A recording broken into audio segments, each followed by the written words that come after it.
तो 285 एपिसोड का next part है यार। ये मतलब शिव जी जो है अभी समझा रहे सती को, सोचो भाई सोचो। देखते हैं अभी प्ले करें। हाँ, play कर। दिखेगी।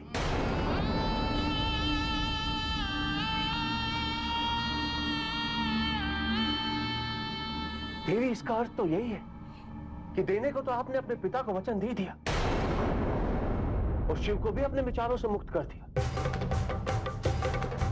परंतु उसका क्या जिसे आपने अपने हृदय में छिपा रखा है? एक अधूरी आस, एक अधूरा स्वप्न। परंतु मैं कैसे पाऊं मुक्ति? देवी, सबसे पहले इस भ्रम से ही निकलना होगा कि आपने मुक्ति पा ली। उसके पश्चात दो ही विकल्प, या तो अपनी अधूरी इच्छा को पूरा करें, यदि नहीं तो इन विचारों को, इस अधूरेपन को, इन स्मृतियों को उड़ जाने दीजिए।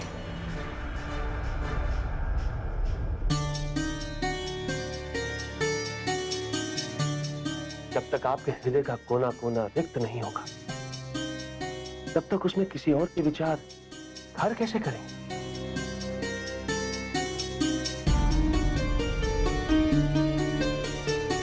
चलिए, हम मिलकर प्रयत्न करते हैं।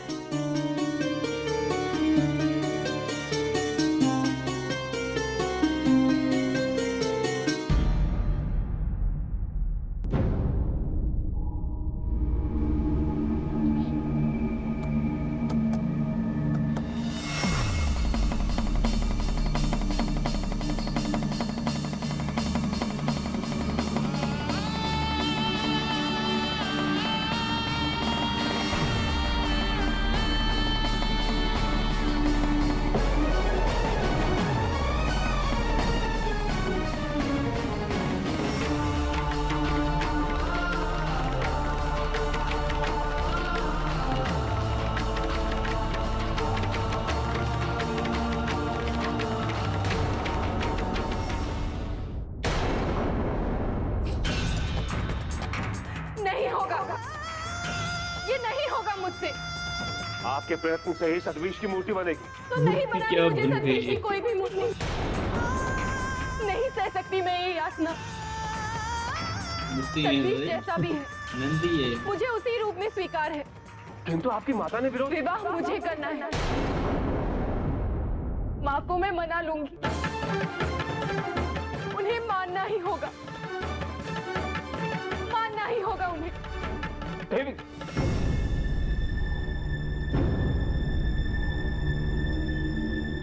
स्वामी, क्या हुआ? शिव ने उसके मन में इतनी उदासीनता भर दी, मानो उसके जीवन में कोई आशा ही नहीं रही। उसने तो स्वप्न देखना ही बंद कर दिया है। उसे तो अपने सुख और दुख में अंतर ही नहीं पता। उसे फिर से स्वप्न देखना होगा, नई आशाएं लिए फिर से जीना होगा। और ये तभी संभव है जब वो तख्त के दरबार से बाहर निकलेगी।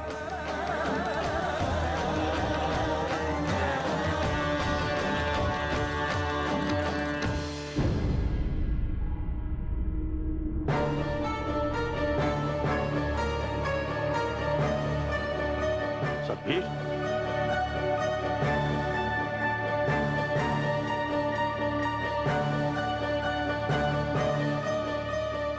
मैं पूरे भवन में तुम्हें ढूंढ आया, तुम जाओ। क्या हुआ?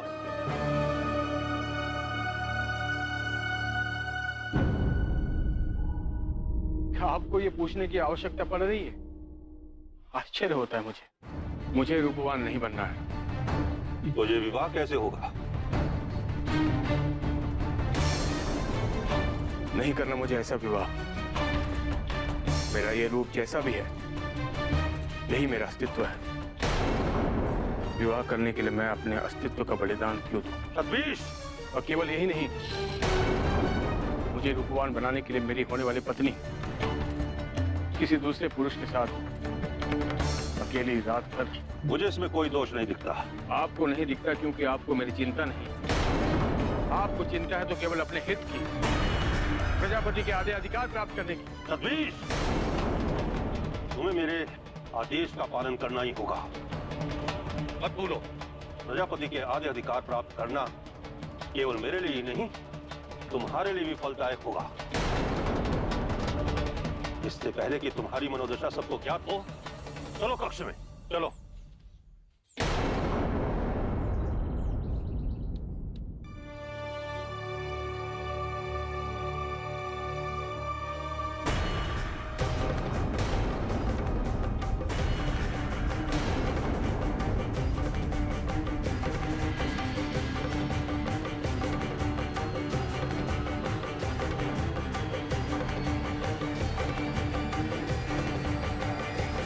ये क्या? आपने तो कहा था कि सती के हाथों की लौ में ये मूर्ति और निखर कर आएगी। आपका पत्थर ही अस्थिर निकला। पत्थर रेत के समान कैसे बिखर सकता है? कैसे भी कर सकता है? स्वामी से अधिक शिलाओं के पार की आप लोग कब से होने लगे? यदि यही बात है तो प्रतिमा का निर्माण आप ही करें।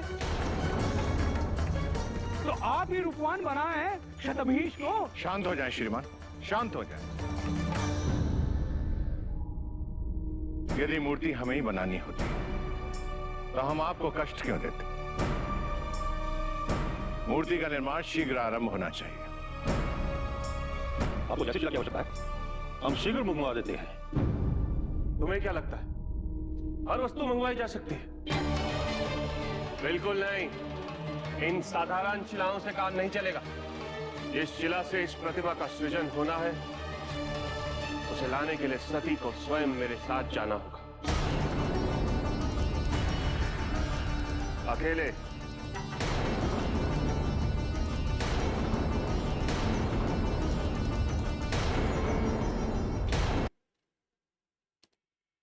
सही बात है। शिव जी चाहते हैं कि सती को मैं वापस वही पहले जैसी बना दूं, ताकि वो खुश रहे, ख्वाब देखे, सपने देखे। तो कहा कि बाहर ले जाऊंगा। अभी ये सिर्फ इसलिए शायद मूर्ति तोड़ दी ताकि सती को मतलब बाहर ले जाओ। तो प्रजापति के चेले भी हैरान हो गए, ये कैसे किया इसने, ये तोड़ दी इसने। हाँ भाई, ये तो आती बन भी गई पर शिव जी ने तोड़ दिया। नहीं, मैं सती को वापस पहले जैसा बनाऊं ना, ये सही बात है। सही बात है ना, सती जी को वापस पहले जैसा बननी चाहिए ना, से हंसती मुस्कुराती रहे ना। ये भी आगे चेले उसको आधी मिल्कियत चाहिए, अपने ही बेटे को दावा दे रहा है, साला बड़ा हरामी है। हाँ भाई, आगे देखेंगे।